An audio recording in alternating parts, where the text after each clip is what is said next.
Nais mo ba malaman kung paano mag-loan sa GLoan ng GCash? Watch my step-by-step tutorial. Let's start!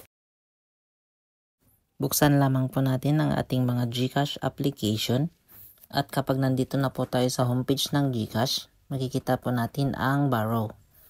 Pindutin lamang po natin ang borrow dahil dito po natin makikita ang GLoan. At ayan na nga po, pindutin lamang po ang GLoan.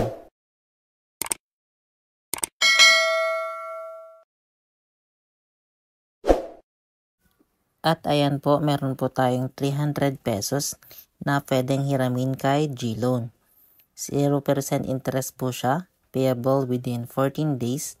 At meron lamang po siyang 6.50 pesos na one-time processing fee. So pindutin lamang po ang get started. At ayan nga po, nakikita na po natin ang detalye ng iyong loan. Dito po sa ibaba, pindutin lamang po ang purpose of loan.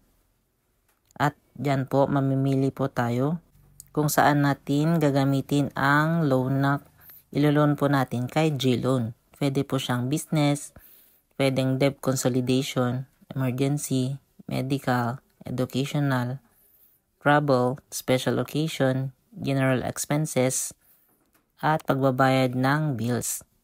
Dahil magbabayad po tayo ng bills ngayon, ang pipiliin ko po ay itong pay bills.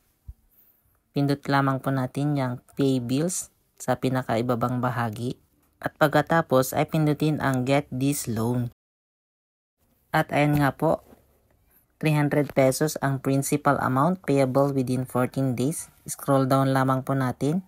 I-click po natin yung tatlong box na nakikita po natin dyan. And then press lamang po ang continue. Pindutin lamang po ang confirm para ma-confirm po ang ating 300 pesos loan. Dito po, i-verify po ang yung contact number or GCash number. At i-enter po ang one-time PIN, 6 digit. I-enter lamang po ang 6 digit na na-text po sa inyong mga GCash number.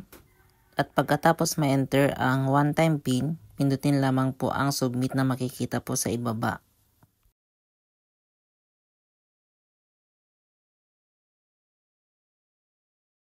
At ayan nga po, congrats, your loan application is successful. Itong loan po natin ay maikikredit within 24 to 48 hours. And then pindutin lamang po ang okay. At ayan, makikita po natin na meron na pong 300 pesos na dumagdag sa ating balance.